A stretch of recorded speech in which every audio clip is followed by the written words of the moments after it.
Okay, what up, everyone? Sam here once again from 609 Sports Talk, coming at you guys with another video celebrating Parade Friday here around the Philadelphia area. Eagles coming off their Super Bowl parade today, and of course it's going to be Saturday when this video is uploaded, but we hope everyone's having a great weekend. And for all my Eagle fans, I wanted to take a moment and talk about Eagles GM Howie Roseman and what a absolute hater that he has been on over these past 4+ years. Now, we know how everything went with Howie Roseman. Chip Kelly era ended ugly. He got moved to the other side of the building. Nobody saw him for a while. Came back a different man. Won the Eagles the Super Bowl in 2017. Put together a good veteran roster that ended up breaking the Eagles' curse after 52 years and won their first Super Bowl. But it wasn't fun after that. Eagles had a couple 9-win seasons, got back to the divisional round one year, didn't make it past that. And then they got bounced in the wild card round. And then Howie Roseman started to realize something. And this is where the Howie Roseman magic over the last 4 years has really started. Carson Wentz's health continued to be a problem. The Eagles had unfortunately already paid Carson Wentz a huge contract. So what did Howie Roseman do? He drafted Jalen Hurts in the second round. Now, could anyone have imagined that at the time Jalen Hurts would have been a Super Bowl MVP, a Super Bowl champion, and the starting quarterback for the Philadelphia Eagles? Probably not. But you know what? During that 2020 season, Wentz struggled, didn't have a good year, and the Eagles ended up using Carson Wentz as a trade asset, moving him to the Colts, and using the picks that they got back in certain areas. Those picks netted them, I believe it was Devontae Smith, A.J. Brown, Jalen Carter, and Cooper DeJean. So the Carson Wentz trade was a complete success. But it's not just that. It's the fact that Howie Roseman, because another big thing, between the Eagles from 2017 to 2020, during the Wentz era, they did not draft well. I mean, all right, 2017, they drafted Derek Barnett, who made the biggest play in Eagles history with recovering the fumble. But outside of that, the 2018 draft class was good. It took a little bit to get there, but I mean, you had Dallas Goedert, you had Avonte Maddox in that draft, you drafted Jordan Mailata, who eventually now has become your all-pro left tackle. But 2019, it was okay. Miles Sanders was in that draft, but then they took guys like J.J. Arcega-Whiteside. That was a terrible draft. 2020, outside of Jalen Hurts, that draft was terrible. It was Jalen Reagor over Justin Jefferson, and we had to hear that for all those years. But ever since 2021, Howie Roseman has been building the core of this team. And the reason I want to talk about this is, unlike the 2017 Eagles, the Eagles now, after this Super Bowl win, they have got the potential to be at worst in the NFC Championship game almost every year. That's what the expectations could be, because this team is young, it is still up and coming, and it is surrounded by core young talent. There's not many old players on this roster. Okay, you have Darius Slay, who's 35 now, I believe he's going to be next year. BG, who is probably retiring, and Lane Johnson. The rest of this team is young. I mean, if you just look at his free agency, guys like bringing C.J. Gardner-Johnson, who's only 25.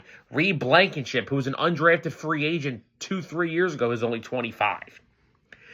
And, I mean, A.J. Brown's only 27. Devontae Smith's only 25, 26. Jalen Hurts is only 26. Saquon Barkley is only 28. And those are just his free agent additions. Like, the free agents that he has brought in have been all big-time players. And, I mean, look at the guys he brought in to get that Super Bowl team back in 2022, Javon Hargrave, Kaiser White, James Bradbury. He traded for C.J. Gardner-Johnson from the Saints back then. And there's so many others. Trading for A.J. Brown. But there's so much other things that Howie Roseman has done so much better over these past 4 years. And it's just killing the draft night in and night out, year in and year out. We talked about Jalen Hurts in 2020. That was like the last poor draft he's really had. Don't get me wrong. Jalen Hurts makes that draft worth it now because he won a Super Bowl. But look at 2021. Your first 3 picks in that draft, Devontae Smith, Landon Dickerson, and Milton Williams. Devontae Smith's one of the best, most untalked about wide receivers in football. Landon Dickerson is one of the best left guards in football, and Milton Williams is heading for a huge payday this offseason. Will it be here in Philly? That's yet to be shown. Go to the next year, 2022. Jordan Davis, who is the big run-stopping defensive tackle in the middle of the defense for the Eagles. He's their run stopper. Cam Jurgens, who's already basically a Pro Bowl center. And Nakobe Dean, who this year, before he got hurt in that Packers game, was absolutely playing sensational football. Fast forward to 2023. Jalen Carter, who's easily a transcendent talent at the defensive tackle position, and he is entering to be probably one of the best. He's probably almost close to the best defensive tackle in football going into year 3. Nolan Smith, who finally got playing time this year under Vic Fangio, breakout season. He had 6.5 sacks. He's strong against the run, had 4 sacks in the postseason, which is always good to see out of your young players. And then in the second round of that draft, he drafted Sidney Brown and Tyler Steen. Not big names, but Tyler Steen has had to plug and play at right guard and left guard throughout the entire season. Sidney Brown has been a key special teams contributor. And then they also added Keely Ringo in that draft, who's also been a great player on special teams. And now we go back to just this past draft. And his first 3 picks in that draft. Quinyon Mitchell looks to be a future cornerback number 1 on this team when Darius Slay decides to hang him up.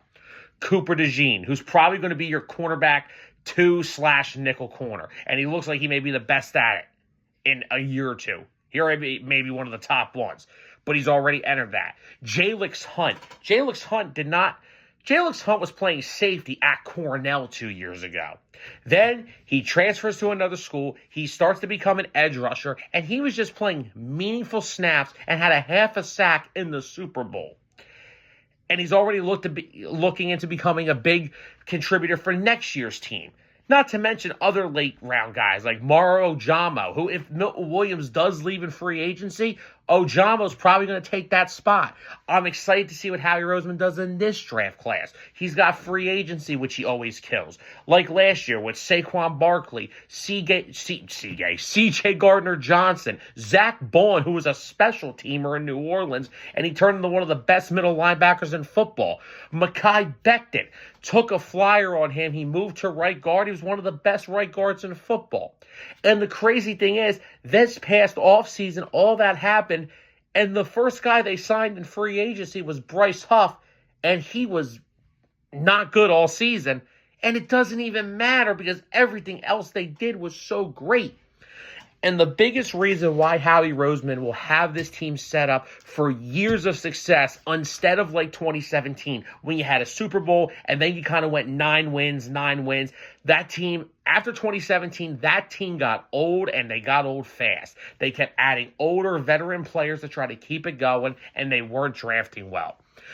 Now what their approach is, they sign younger free agents that are like 24, 25 years old, like C.J. Gardner-Johnson, Zach Bond, Saquon Barkley, guys that are still in the prime of their career. And the biggest difference is that they draft well now. Like we just said, Devontae Smith, Landon Dickerson, Dallas Goedert, Jordan Mailata, Cam Jurgens, Jalen Carter, Nolan Smith, Cooper DeJean, Quinyon Mitchell, Jalix Hunt. I could go on forever. All these great young players that he has drafted just over the past 4 years, it is setting the Eagles up for success past this year. This team will be an NFC contender for probably the next 5 to 6 years because of how young and talented they are. He's great with the salary cap. He doesn't go crazy with older players anymore, and he has turned into a draft warrior. And I am so confident that this team is just going to continue to show why they are in the position they're in. They're young, they're good, and they've got a great GM leading the way. So just so everyone knows, for all my Eagle fans, starting now, it doesn't matter what time of the year it is. It's always, as we call it, Howie season. So guys, I hope you enjoyed this video about Howie Roseman and how he has just evolved into this crazy ridiculously good GM. He went from a guy who did win us a Super Bowl, but he has clearly taken pages out of his book that he didn't know that didn't work. He took out just signing older veteran players. He gets younger free agents in here to build into the nucleus of this team, and he has been killing the NFL draft now for 4 straight seasons. It started with Jalen Hurts, and he continued it through this year with Quinyon Mitchell and Cooper DeJean. And now this year's draft and free agency, I'm sure he's going to set this team up for success again next year. So like we said, Howie season is already probably in full effect. Hope you guys enjoyed this video. See you next time.